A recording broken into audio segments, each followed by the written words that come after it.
د متل قصه: ابې مړی مړی نه ټسوي میدان ګرموي. پخوا په زمانه کې به په مړي باندې میرمنو ډېر ویر جړه او انګولا کوله.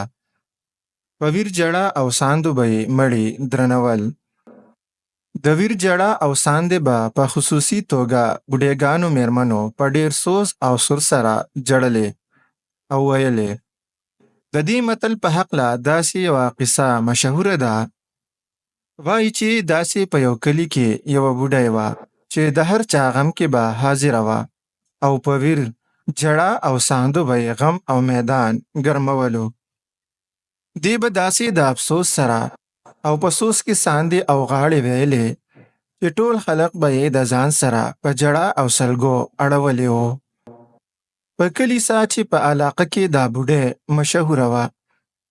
چرته چې به غم وشو نو بوډۍ به رسېدلې وه. د مړي سر ته به اوچته ناسته وه او میدان به یې ګرم کړی و.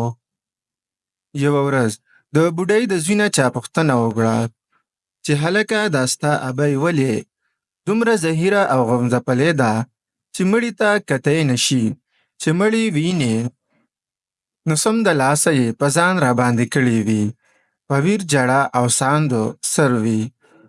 د بوډۍ زوی ورله ځواب ورکړو چې ښه نه پرېږده دا خبرې، ابۍ مړي مړي نه ټسوي، هغه خو میدان ګرموي. او داسې د هغه وخت نه دا خبره په متل مشهوره شوه.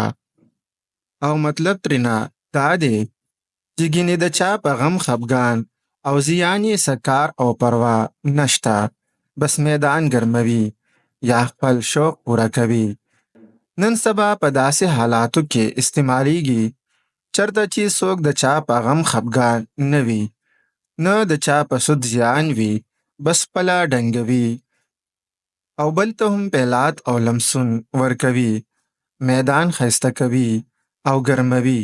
نو په داسې وخت مشران دا متل وړاندې کوي او داسې وایي جی ابۍ مړي مړي نه ټسوي، میدان ګرموي.